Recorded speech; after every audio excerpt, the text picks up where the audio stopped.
तो एक बार की बात है, राजा अकबर अपने भरे दरबार में तानसेन जी का संगीत सुन रहे थे और तानसेन जी इतना मधुर गा रहे थे कि राजा अकबर मंत्रमुग्ध हो गए। जैसे ही तानसेन जी ने संगीत को खत्म किया, वैसे ही अकबर ने बहुत बड़ा पुरस्कार उन्हें दिया और तानसेन जी बहुत खुश हुए। उसके बाद तानसेन जी से अकबर ने कहा कि अगर आप इतना मधुर गाते हैं तो क्या आपके जो गुरु हैं स्वामी हरिदास जी, वो कितना अच्छा गाते होंगे, क्या उनका संगीत हम सुन सकते हैं दरबार में?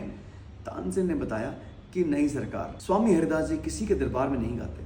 अगर आपको उनका संगीत सुनना ही है तो आपको मेरे साथ उनकी कुटिया चलना पड़ेगा। और वो कभी भी नहीं गा देते हैं, जब उनका मन होगा तभी गाएंगे, हमें पूरा इंतजार करना पड़ेगा। अकबर ने कहा बिल्कुल, हम ये सब करने को तैयार हैं, तुम कल चलो। तो अगले ही दिन अकबर और तानसेन दोनों स्वामी हरिदास जी कुटिया के पास किसी झाड़ी में जाके छुप गए। सुबह से शाम हो गई, इंतजार करते करते एक वक्त आया जो स्वामी हरिदास जी कुटिया के बाहर आए और उन्होंने राग दरबारी छेड़ दी। इतना मधुर राग, और स्वामी हरिदास जी की आवाज में तो वो दुगना मधुर हो गया था। तानसेन को कभी अकबर देखते, अकबर को कभी तानसेन। जैसे ही स्वामी हरिदास जी ने अपना राग खत्म किया और अपनी कुटिया के अंदर गए, वैसे ही अकबर ने तानसेन से पूछा, ये आपके गुरु हैं, इन्हीं ने आपको सिखाया है और आप इतने लंबे समय से गा रहे हैं कि मुझे तो लगता था कि पूरी दुनिया में आपसे मधुर संगीत और सुरीला कोई नहीं गा सकता, मगर ऐसा फर्क क्यों कि आप वैसा नहीं गा सकते? मुझे तो लगता है कि आप उनकी तुलना में कुछ भी नहीं है, वो तो आपसे 100 गुना अच्छा गाते हैं। तानसेन जी ने सोचा और इस बात का जवाब दिया,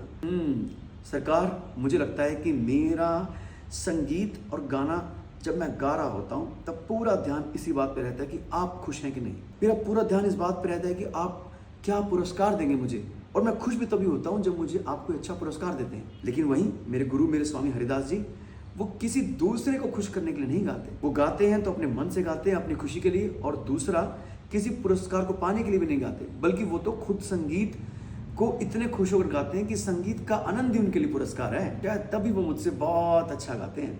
हमारा मेन फोकस ये रहता है कि हम कोई भी कार्य करें और उस कार्य करने के बाद ही खुश होते हैं, या फिर उससे हमें जो चीज़ मिलनी रहती है वो मिल जाए तब खुश रहते हैं।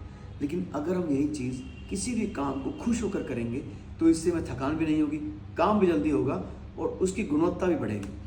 और दूसरा, अगर हम दूसरों से मिलने वाली प्रशंसा या दूसरों से मिलने वाला पुरस्कार, इस पे मोहताज होकर कोई काम करेंगे तो ये निश्चित नहीं है कि हम उसके बाद खुश होंगे या दुखी, क्योंकि ये तो डिपेंड करता है सामने वाले पे, वो खुश होगा या नहीं। हमने अपनी खुशी उससे जोड़ दी। तो अगर हम खुश होकर ही कोई काम करेंगे तो हमें किसी और पर डिपेंड नहीं रहेंगे और उस काम की गुणवत्ता पूरी तरह से बढ़ेगी। तो किसी ने सही कहा है, सफ़र का मज़ा लो, क्योंकि अगर मंजिल पहाड़ भी जितनी है वो मिलने के बाद धूल जैसी हो जाती है।